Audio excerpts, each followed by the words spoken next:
রাধে রাধে বন্ধুরা, আজকে আমি তোমাদের দেখাবো ঢ্যাঁড়সের টক বা ম্যাঙ্গো ঢ্যাঁড়সও বলতে পারো তোমরা।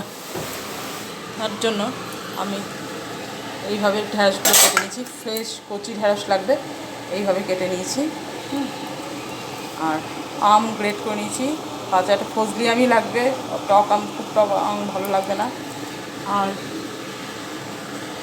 জিরে, হলুদ, লবণ সব একসাথে, জিরে গুঁড়ো ভেজে গুঁড়ো করে রেখেছি, সব একসাথে করে রেখেছি।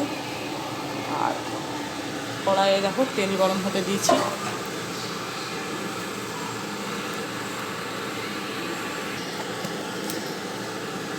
তেল খুব ভালোভাবে গরম হয়ে গেছে। এরপর আমি গোটা শুকনো লঙ্কা ভেঙে করে নিচ্ছি।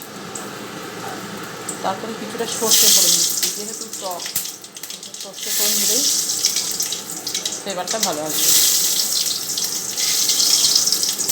এরপরে ঢ্যাঁড়সগুলো ছেড়ে দিচ্ছি। ঢ্যাঁড়সগুলো কিন্তু লবণ হলুদ আগে থেকে মাখাইনি, একদম মাখানোর দরকার নেই। ঢ্যাঁড়সটা এমনি নরম জিনিস, তারপরে কচি মাখালে পরে সব ভেঙে নষ্ট হয়ে যাবে।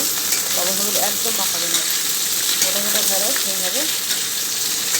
খুব বেশি ভাজার দরকার নেই, একটু সাঁতলে নিতে হবে, ভেজে ভেজে সাঁতলাবো আমি। দেখো বন্ধুরা, খুব ভালো করে সাঁতলানো হয়ে গেছে, সুন্দর একটা গন্ধ এসেছে। এই মুহূর্তে আমি ওই মশলাটা যেটা রেডি করে রেখেছিলাম, জিরে গুঁড়ো, হলুদ, লবণ, ওইটা খেয়ে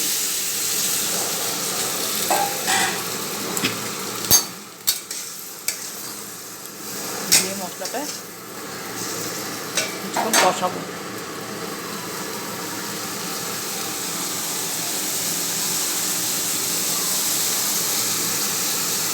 বন্ধুরা দেখো, মশলাটা কষানো হয়ে গেছে। এই সময় আমি গ্রেট করে রাখা আম, ফজলি আম, এটা কিন্তু ফজলি আমই হতে হবে, ফজলি আম ছেড়ে দেবো, দিয়ে আরও কিছুক্ষণ ভাজবো।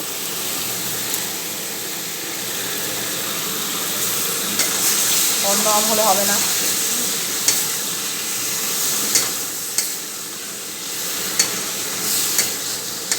আমি এটা ট্রাই করেছিলাম একদিন অন্য আম দিয়ে, আমি জানতাম না এই রেসিপিটা হয় নাকি।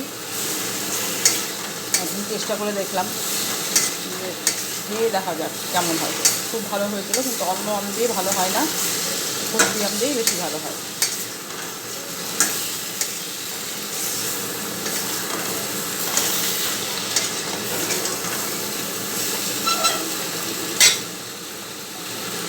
ভাজা ভাজা হয়ে এসছে। এরপরে আমি খানিকটা ঢেঁড়সগুলো সেদ্ধ হবে জল দেবো। সরি বন্ধুরা, যে চিমনিটা আমার ঠিকমতো কাজ করছে না মনে হচ্ছে, হাঁচি পড়ছে। চিমনিটা সার্ভিসিং করাতে হবে।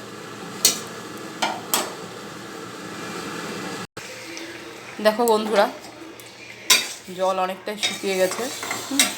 খুব বেশি জল রাখবো না, মাখো মাখো ব্যাপারটা থাকবে।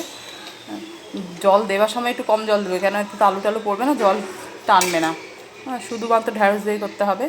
নামানোর আগে আগে এই হামাল নিচটাই কিছুটা কাঁচা লঙ্কা, পরিমাণ যে যেমন ঝাল খাবে, থেতলে দিতে হবে, তাহলে ফ্লেভারটা খুব সুন্দর হয়। যেহেতু আম পড়েছে, তার সাথে কাঁচা লঙ্কার ফ্লেভার একটা সুন্দর, তোমরা সবাই জানো। আর নামানোর আগে একটু মিষ্টি দেবে, যে যেমন পছন্দ করো, তাহলে টক ঝাল মিষ্টি ব্যাপারটা এসে যাবে। এইরকম করে খেয়ে দেখো। ঢেঁড়স অনেকেই খেতে চায় না, অনেকেই পছন্দ করে না, সেই ভাজা পোস্ত এইসব ছাড়া বলে নাকি ঢেঁড়সের কোনো পদই হয় না। আমি করে দেখেছি, এই পদটা খুব ভালো হয়। মাথায় একদিন আইডিয়া নিয়ে করে দেখলাম যে কেমন হয় দেখি করে। রান্নাঘর তো মেয়েদের এক্সপেরিমেন্টের জায়গা, আমিও এটা নিয়ে একটা এক্সপেরিমেন্ট চালালাম ঢেঁড়সকে নিয়ে, ভালোই লেগেছিলো। আমি আজ তোমাদের দেখাচ্ছি দ্বিতীয় দিন করে। আমি আগে সব ট্রাই করেছি, তারপরেই দ্বিতীয় দিন তোমাদের করে দেখাচ্ছি।